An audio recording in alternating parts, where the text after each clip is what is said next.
much longer do you think you'll be wrestling? I don't know. Maybe tonight be my last match. We never know. We never know what's gonna happen in the ring. What would you do after your career was over?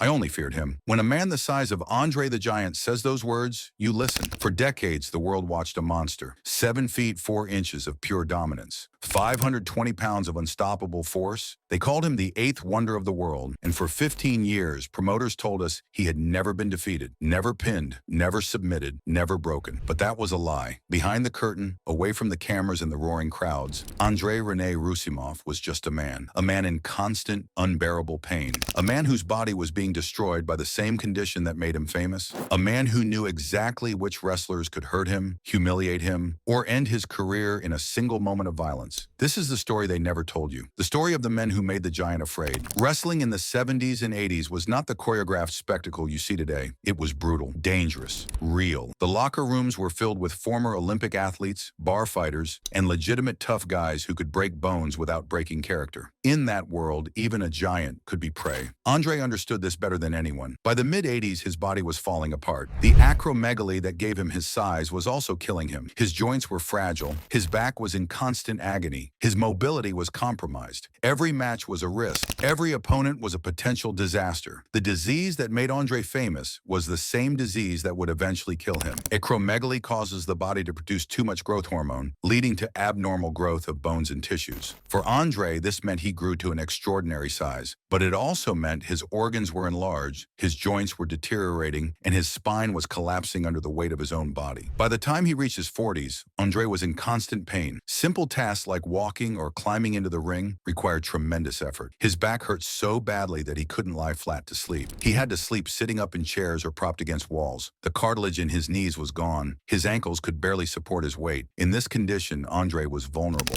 A stiff punch could cause serious damage. A hard fall could end his career. A submission hold applied with real force could break bones that were already weakened by disease. So André learned to be careful. He learned to identify the men who posed real threats. The shooters who could twist his arms until they snapped. The wild men who hit with full force and didn't care about the script. These were the men André feared, not because he was weak, but because he was smart enough to know when he was vulnerable. Number 10. Killer Kowalski, the mentor who broke him. Every giant starts as a student. For André, that teacher was Walter Kowalski, known to the world as Killer Kowalski. This was a man who had ripped off another wrestler's ear in the ring, a man whose conditioning was legendary even into his later years, a man who protected the business like it was sacred scripture. The incident with the ear happened during a match with Yukon Eric. Kowalski delivered a knee drop that accidentally tore off part of Eric's ear. The crowd was horrified, but what made Kowalski's reputation was what happened next. When he saw the ear lying in the ring, he picked it up and dangled it in front of the crowd, playing to their horror. It was a perfect example of Kowalski's ability to turn any situation into heat. This was the man who trained André the Giant. In the early 70s, when André was still wrestling under the name Jean Ferret, Kowalski took him under his wing. But this was not a gentle mentorship. Kowalski was a strict disciplinarian who believed in testing his students to their limits. He didn't coddle. He didn't encourage. He pushed until you broke or proved you were worthy. The records show that Killer Kowalski defeated André by pinfall in Quebec City in 1972. This was early in André's career, but the psychological impact lasted forever. To be pinned is to be conquered. To lose to your teacher is to be reminded that you are still learning. To have that loss become part of the public record is to carry that failure with you for the rest of your career. André never forgot that lesson. Even years later, when he had become the biggest star in wrestling, he approached matches with Kowalski with nervous energy. He feared disappointing the old man. He feared being exposed as inadequate in front of the one person whose opinion truly mattered. But more than that, André feared the physical toll. Kowalski was a machine. His matches were grueling endurance tests that left younger men gasping for air. Kowalski would work a 60-minute match and then go to the gym for 2 hours afterward. His conditioning was superhuman, even by the standards of professional athletes. For André, whose body was already breaking down, stepping into the ring with Kowalski meant stepping into a torture chamber. Every lockup was a test. Every hold was applied with precision and pressure. Kowalski didn't work soft. He worked snug, making sure his opponent felt every move. The fear was respect, but it was also survival. level. André knew that if he couldn't keep up with his mentor, the world would see him as just another oversized novelty act. He had to prove himself every single time he faced Kowalski, and that pressure never went away. Number 9. Don Leo Jonathan, the mirror that reflected his weakness. Don Leo Jonathan stood 6 feet 6 inches tall and weighed over 300 pounds. But unlike André, Jonathan moved like a cruiserweight. He could perform drop kicks, he could do standing backflips, he could leap from the top rope with the agility of a man half his size. He was everything André physically could not be. They called him the Mormon Giant, and he was André's worst nightmare for one simple reason. He made André look slow. Jonathan was from British Columbia and became one of the most respected big men in wrestling history. His athleticism was extraordinary. Wrestlers half his size couldn't do the moves Jonathan performed routinely. He would execute a drop kick with perfect form, his legs fully extended, hitting his opponent square in the chest. Then he would pop back up to his feet without using his hands, a feat that seemed to defy physics. In Montreal and Vancouver, they built a legendary rivalry between André and Jonathan. The crowds loved watching two giants collide. The promoters sold it as a clash of titans, but behind the spectacle was a darker truth. André was struggling to keep pace with a man who was faster, more agile, and more dynamic in every way. The statistics confirm what André feared most. Don Leo Jonathan defeated him by pinfall in Montreal in 1972. Not once, multiple times. Each loss was a reminder that size alone was not enough. Each defeat chipped away at the myth of André's invincibility. André had to work twice as hard in those matches just to avoid looking obsolete. He had to time his movements perfectly, position himself strategically, and rely on his strength because he knew he couldn't match Jonathan's athleticism. Every time Jonathan executed a drop kick or a flying move, André was reminded of his own limitations. The fear here was professional. André built his entire career on being the most impressive physical specimen in the room. His value was tied directly to his uniqueness. If another big man could do everything André could do but better, then what was André's worth? When Don Leo Jonathan was in that room, André was just another big man trying to keep up with someone better, and that terrified him more than any physical threat could. Number 8. Jake Roberts, the man who weaponized terror. Jake the Snake Roberts was not a physical threat to André the Giant. At 6 feet 6 inches and 240 pounds, he was dwarfed by the massive Frenchman. In a legitimate fight, André could have crushed Roberts like an insect, but Roberts had something far more powerful than size. He had Damien, a python, a living weapon that exploited André's deepest, most primal fear. André the Giant suffered from severe ophidiophobia, a fear of snakes so intense that the mere presence of the reptile could reduce him to a sweating, shaking mess. This was not a rational fear that could be reasoned away. This was a deep psychological terror that bypassed all of André's conscious control. Roberts discovered this weakness early in their professional relationship, and like any good villain, he exploited it ruthlessly. In their early matches in Los Angeles, André bullied Roberts mercilessly. He would clamp his massive hand over Roberts' face in a move called a guzzle, squeezing until Roberts couldn't breathe. The pressure was enormous. Roberts would feel his vision starting to tunnel, his lungs burning for air, and André would just laugh. He would laugh while hurting him, treating him like a toy. André was asserting dominance, reminding Roberts who controlled the ring. Roberts has described these experiences in interviews. He said André would sometimes squeeze so hard that he thought he might actually pass out, and André seemed to enjoy it. He would make eye contact with Roberts while doing it, making sure the younger wrestler understood the power dynamic. But then Roberts brought out the snake bag. Suddenly, the entire power dynamic shifted. Roberts noticed that André would begin sweating profusely the moment the bag appeared. His hands would shake. His breathing would become rapid. The Giant was terrified. Roberts realized he had found his insurance policy. If André hurt him too badly, Roberts could simply place the snake bag closer, or threaten to open it, or suggest that maybe Damien was getting restless and might need to come out. The psychological warfare was devastating and effective. There is a famous story of André sitting on Roberts during a match and farting on him for 30 straight seconds. This was André's way of asserting dominance, humiliating Roberts in the most degrading way possible. Roberts has talked about this incident multiple times. He describes being trapped under André's massive body, unable to move, unable to breathe, as André deliberately passed gas on him in front of thousands of people. But notice where this happened. In the center of the ring, far away from the corner where Damien lay coiled in his bag. André would never go near that snake. Not for any amount of money, not for any amount of pride. Roberts could leave the bag in the corner, and André would stay on the opposite side of the ring. If the bag moved, even slightly, André's eyes would track it like a prey prey animal watching a predator. The irony is almost poetic. Roberts himself was also terrified of snakes. He openly admitted in interview that he couldn't stand the creatures and was scared to death of them. But the paycheck had enough zeros to make him forget his fear. He would carry a 100-pound python around because the money was good enough to overcome his phobia. Two terrified men, pretending to be monsters, using a reptile to maintain their balance of power. For André, this was a unique kind of torment. He could handle being hit. He could handle being stretched or slammed. He had endured broken bones, torn muscles, and countless injuries throughout his career, but he could not handle the snake, and Roberts made sure he never forgot it. Number 7, the Sheik, the man who played with fire. Ed Farhat, known professionally as the Sheik, did not wrestle matches. He created chaos. He was the pioneer of hardcore wrestling decades before it became mainstream. A man who used pencils to stab opponents, who threw fireballs without warning, who would bite and scratch and do whatever it took to create terror in the ring. Size, strength, skill, none of it mattered when the Sheik decided to hurt you. The Sheik's gimmick was that he was a wild man from the Middle East who couldn't be controlled. He would attack referees. He would attack ring announcers. He would attack fans who got too close. Nothing was off limits. Nothing was sacred. André learned this lesson in 1974 during a match in Toronto. The match was proceeding normally as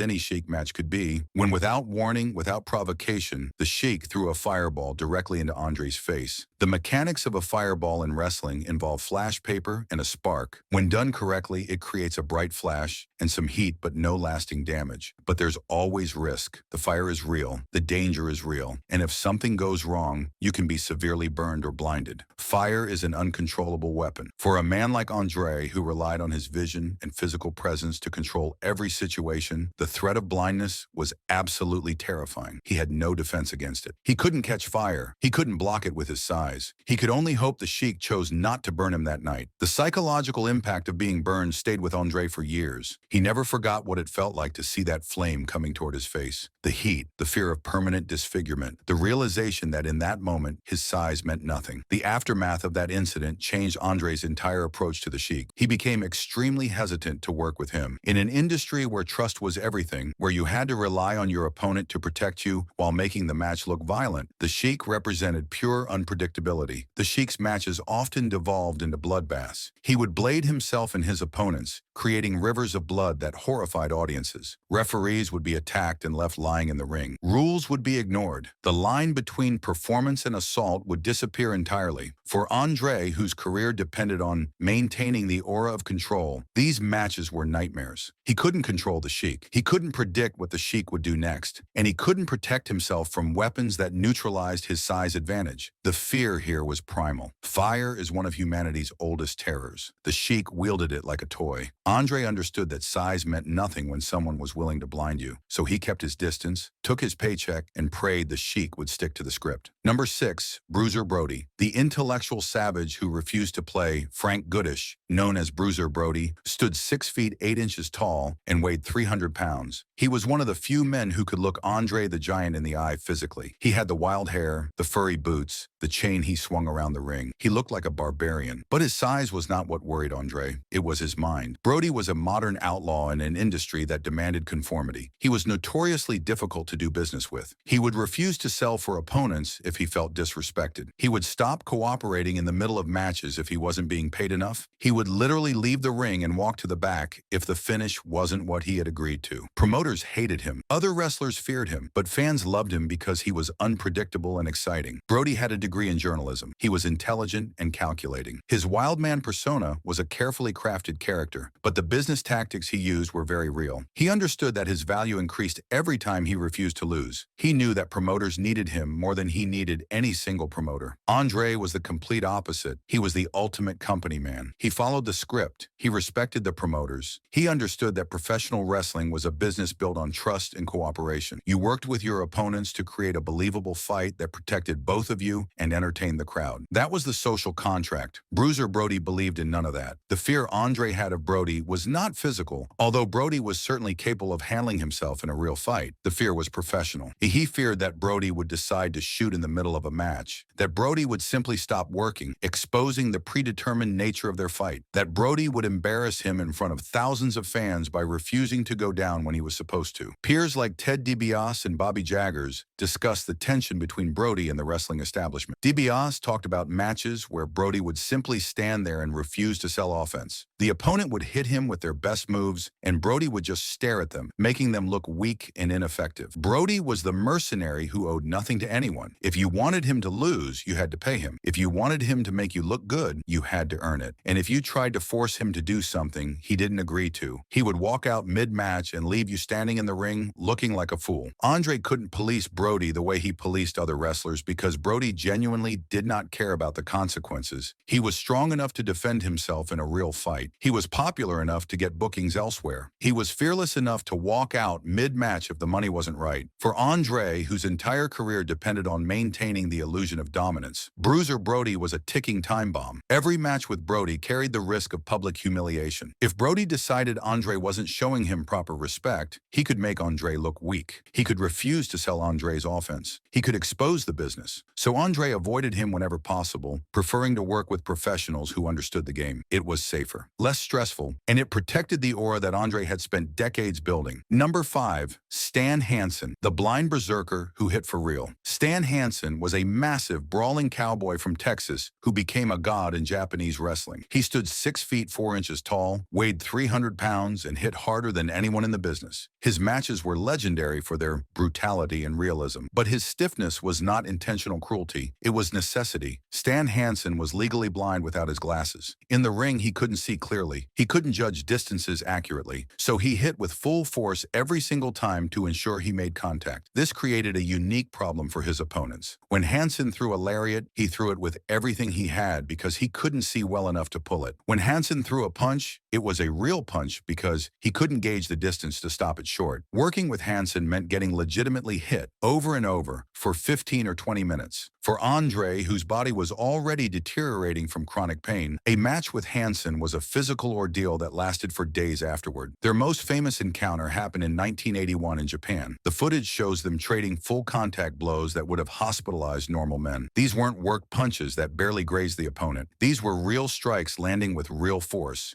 You can hear the impact on the video. You can see the bodies recoiling from the hits. At one point during the match, Andre delivers a lariat to the referee, knocking him down. This wasn't part of the script. The match had become so chaotic and uncontrolled that even the referee wasn't safe. It was a sign of just how wild things had gotten. Hansen's finishing move was called the Western Lariat. It was a stiff clothesline delivered with the full weight of his body. He would run full speed and throw his arm out, catching his opponent across the throat or chest. The impact was tremendous. Taking that bump as a 500-pound man with a bad back was agonizing. But Andre had no choice. The Japanese crowds demanded realism, and Hansen delivered it whether you liked it or not. The Japanese wrestling philosophy was strong style, which meant stiff strikes and realistic-looking violence. Hansen embodied that philosophy perfectly. The fear Andre had of Hansen was not malice. It was the fear of the potato, the accidental, legitimate punch that breaks bones. Hansen was a wild man who didn't differentiate between show and fight. If Andre hit him hard, Hansen hit back harder. It was mutually assured destruction that left both men battered and bruised. Andre couldn't bully Hansen. He couldn't take liberties with him the way he did with smaller wrestlers. He had to treat every match like a real fight because Hansen treated it that way, whether Andre wanted to or not. After their matches, Andre would be covered in bruises. His back would hurt worse than usual. His chest would be red and swollen from the lariats. He would need extra pain medication just to function. And the next day, he would have to do it all over again because the tour wasn't over. This was the reality of working with Stan Hansen. It was painful, it was brutal, and there was no way around it. Number 4, Antonio Inoki, the politician who made the Giant submit. Antonio Inoki was the founder of New Japan Pro Wrestling and a national icon in Japan. His relationship with Andre was complicated, built on business dependency and legitimate physical danger. Inoki was not just a wrestler, he was a promoter, a politician, and a martial artist, and he held enormous power over Andre's career. The statistics that WWE promoted about Andre's undefeated streak were propaganda designed to sell the WrestleMania 3 match against Hulk Hogan. In reality, Andre had lost many times throughout his career, but nowhere was his vulnerability more clearly demonstrated than in Japan. On June 17, 1986, Antonio Inoki forced André the Giant to submit to an armbar. Let that sink in. The Giant tapped out. He gave up. He signaled that he could not continue because the pain was too great. This was not a fluke. This was not a miscommunication. André agreed agreed to this finish because Inoki held power over him that went far beyond physical strength. Inoki had fought Muhammad Ali in 1976 in a bizarre boxer versus wrestler match that was a precursor to modern mixed martial arts. The match was heavily criticized at the time and is considered one of the worst fights in combat sports history, but it demonstrated something important. Inoki was willing to step into legitimate combat situations. He was willing to test his skills against real fighters. André had been on that same card, fighting boxer Chuck Wepner. He saw firsthand that Inoki was not playing games. This was not a work. This was a man who would fight for real if necessary. Inoki was known in the wrestling business for shooting on opponents who didn't cooperate. If a wrestler tried to sandbag him, tried to go dead weight and refused to work, Inoki had the technical skill to hurt them for real. He could apply submissions with legitimate force. He could break arms and legs if he wanted to. André understood this. He knew that Inoki was not just a wrestler. He was a martial artist who could hurt him. If André tried to bully Inoki the way he bullied other wrestlers, Inoki would respond by applying that armbar with real force. And André's arm would break, but the fear ran deeper than physical pain. Inoki was the promoter. He controlled the massive paydays André received in Japan. Japanese promoters paid far more than American promoters in the 70s and 80s. A single tour of Japan could earn a wrestler more money than 6 months of work in the American territories. If André disrespected Inoki, he would lose access to the most lucrative wrestling market in the world. He would lose the money he needed to support himself and his family. Footage of their matches reveals a different André. He is more guarded. His center of gravity is lower. He doesn't do the theatrical taunting he used in America. He works Inoki as a peer, not as a prop. There is respect in every exchange. The submission loss was humiliating, but it was also smart business. André sacrificed his pride to maintain his relationship with the most powerful man in Japanese wrestling. And in doing so, he revealed just how much he feared losing that power. Number 3, Harley Race, the king who carried a gun. Harley Race was an 8-time NWA World Heavyweight Champion and the measuring stick for toughness in professional wrestling. He came from the era when wrestlers drove thousands of miles between towns, when riots were common, when the violence inside the ring sometimes spilled outside. He had survived car crashes that killed other wrestlers. He had wrestled with broken bones. He was legitimately one of the toughest men in the business. Bobby Heenan, who managed both Race and André, said that Race was one of only 2 men André the Giant truly feared. The fear was multifaceted. First, there was the physical respect. André and Race wrestled a series of 60-minute time limit draws, including a famous match in Houston in 1979. These matches required André to exert himself tremendously. 60 minutes in the ring is an eternity. Most matches last 10 to 15 minutes. Going an hour requires incredible cardiovascular conditioning and mental toughness. André knew Race could go for an hour and could physically handle the Giant's weight without breaking. Race was strong enough to slam André, skilled enough to apply holds that actually hurt, tough enough to take André's offense without complaint. In short, Race was a complete professional who could be trusted in the ring, but the fear went beyond wrestling ability. Harley Race was known to carry a handgun. This was not bravado. This was not part of his character. This was survival. During the territory days, fans would riot. Wrestling was presented as real, and fans believed it. When their hero lost, they would attack the villain. They would throw bottles and chairs. They would slash tires in the parking lot. They would ambush wrestlers at their hotels. Race had been in situations where angry fans tried to hurt him, so he carried protection, and everyone in the locker room knew it. André was aware that Race was not just physically tough, but armed and willing to use force if necessary. In the primal hierarchy of the wrestling locker room, Race was an alpha male who didn't need to shout to be heard. His presence was enough. There are backstage stories of tense situations where Hulk Hogan would be panicking, pacing back and forth, talking nonstop out of nervousness. And Harley Race would be standing calmly in the corner, smoking a cigarette, completely unbothered. Nothing rattled him. Nothing made him afraid. André observed this. He saw that Race was unflappable. That pressure didn't affect him. That he was always in control of himself and his surroundings. André's wariness of Race was a sign of deep professional deference. He knew he couldn't take liberties with Race in the ring because Race had the skill to stretch him, to apply painful submission holds that could legitimately injure him. Wrestlers who knew real submissions were dangerous because they could hurt you if you tried to bully them. And if things went outside the ring, Race had the temperament and the weapon to end the confrontation permanently. This was not a man you tested. This was not a man you pushed. This was a man you respected, or you paid the price. André understood that completely. Number 2, Bad News Brown, the Olympian who made André sit down. Alan Coge, known professionally as Bad News Brown, was not a typical pro wrestler. He was a legitimate heavyweight judoka who won a bronze medal at the 1976 Montreal Olympics. In a world of tough guys pretending to be fighters, Koj was the real thing. He had competed at the highest level of international judo. He had faced the best martial artists in the world, and he had proven himself on the Olympic stage.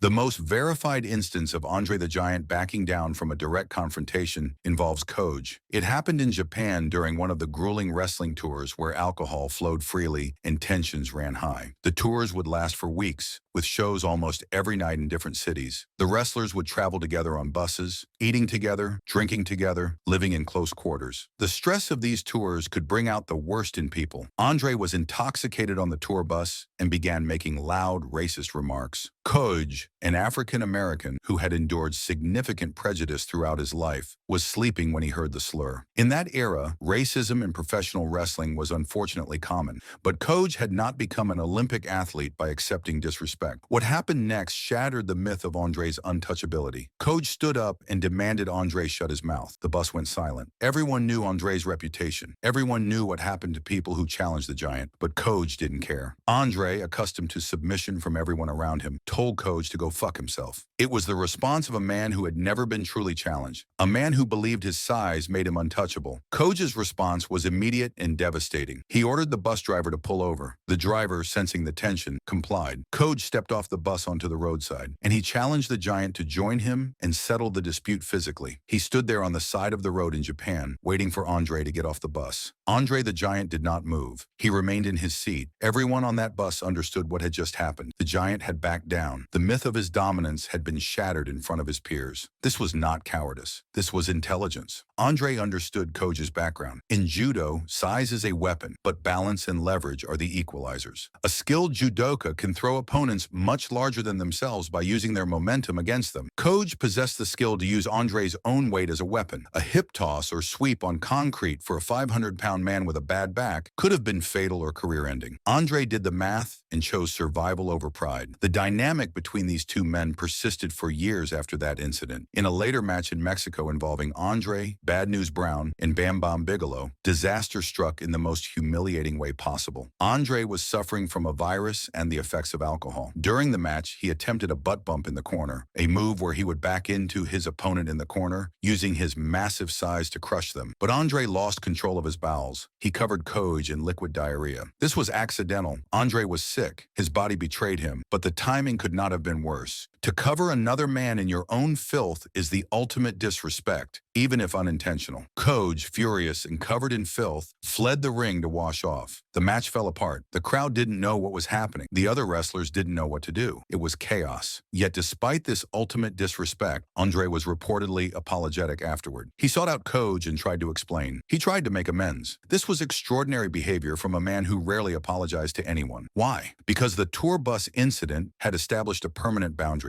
Koj was a man who would not tolerate bullying, a man who had the skills to back up his threats, a man who made André sit down and shut up when it mattered. That is real fear. Not fear of injury, not fear of embarrassment. Fear of meeting someone who refused to acknowledge your power, someone who would call your bluff and force you to either fight or back down. André chose to back down, and he never forgot it. Number 1. Haku, the Tongan monster who made giants afraid. If there is one unanimous consensus in wrestling folklore regarding the toughest individual to ever lace up a pair of boots, it is Tonga Fafita. Known professionally as Haku in the WWF or Meng in WCW, this man was violence incarnate. He was a force of nature. He was the wrestler that other wrestlers were afraid of. Bobby Heenan, who managed both Haku and André as the Colossal Connection tag team, stated unequivocally in multiple interviews that Haku was one of only 2 men André the Giant truly feared. Heenan managed some of the toughest wrestlers in history. He saw them in the locker room when the cameras were off. He knew who was legitimate and who was just playing a character. When Heenan said Haku was the real deal, people listened. The fear was not born of size. Haku stood roughly 6 feet 1 inch tall, dwarfed by the Giant. He weighed around 275 pounds, less than half of André's weight. In a pure size comparison, Haku should have been no threat at all, but the fear came from Haku's explosive, lethal combat reputation. The stories about Haku are legendary and verified by multiple sources. He was known for biting noses off in real fights. for gouging eyes, for absorbing inhuman amounts of punishment without flinching, for fighting multiple men at once and winning. One famous story involved Haku getting into a bar fight with several men. He bit off one man's nose. He gouged another man's eye so badly the man needed surgery. He broke multiple bones, and he walked away without a scratch. This was not a wrestling angle. This was real life. Another story involved police trying to arrest Haku. It took 8 officers to subdue him, and several of them were injured in the process. Haku fought them all without showing any fear or hesitation. These stories circulated through the wrestling locker rooms. Everyone knew that Haku was not someone you messed with. Not as a joke, not as a rib, not ever. A specific incident illustrates just how precarious the relationship between Haku and André was. Following a match where the Colossal Connection lost their tag team titles, tensions flared backstage. Bobby Heenan, in a moment of heat, slapped André. It's unclear what prompted this. Maybe Heenan was frustrated with the loss. Maybe he was in character, but he struck the Giant. The Giant, whose temper was legendary when provoked, retaliated by paintbrushing Heenan. This is a stiff, open-handed slap delivered with force. It's meant to hurt and humiliate. Heenan was dazed, possibly injured. At that moment, Haku intervened. Witness accounts state that Haku attempted to ambush André to defend Heenan. Think about that for a second. In an era where striking André the Giant was a death sentence for your career and your health, Haku did not hesitate. He attacked. He went after a man twice his size without fear or hesitation. Because Haku had been disrespected by proxy. His manager had been hurt, and Haku would not allow that. The confrontation saw André block a kick and strike Haku, forcing him to retreat. But the psychological implication is profound. Haku was willing to go through hell to defend someone he cared about, and he didn't care about scripts or storylines or consequences. If you hurt someone Haku respected, he would hurt you back, period. André respected Haku because Haku was a shooter who would hurt you if his honor demanded it. André knew that in a legitimate fight, while he might eventually crush Haku with sheer weight, Haku would inflict severe, perhaps permanent damage before going down. Eyes would be gouged, noses would be bitten off, bones would be broken, and Haku would keep coming. Pain didn't stop him, fear didn't exist for him. He would fight until he physically couldn't continue. When their tag team dissolved on screen, leading to André's face turn, the 67,000-person crowd witnessed something rare. André didn't engage Haku with the dismissal of a giant swatting a fly. He engaged him with the urgency of a man neutralizing a genuine threat. The body language was different. The intensity was different. Haku was the man who made André the Giant afraid. Not because he was bigger, not because he was stronger, but because when Haku decided to fight, size didn't matter. Pain didn't matter. Consequences didn't matter. He was pure, unbridled violence. And André knew better than to test him. The Giant is dead now. He died in 1993 at the age of 46. His body finally gave out after decades of pain and punishment. His funeral was attended by wrestlers from around the world, men who respected him and feared him in equal measure. But the truth about his career remains. André the Giant was not invincible. He was intelligent. He navigated an industry filled with legitimate tough guys, dangerous shooters, and unpredictable maniacs. He knew exactly who could hurt him, and he avoided those confrontations whenever possible. The 10 men on this list represent different facets of fear. Some were physical threats who could break his body. Some were psychological weapons who exploited his phobias. Some were professional dangers who could embarrass him. And some were authority figures whose respect he could never afford to lose. But all of them made the Giant careful, made him cautious, made him human. And perhaps that's the real legacy. Not that André was unbeatable, but that he was smart enough to survive in the toughest era of professional wrestling by knowing exactly when to back down. Even the biggest man in the room knew when to sit down, and that wisdom kept him legendary until his dying day.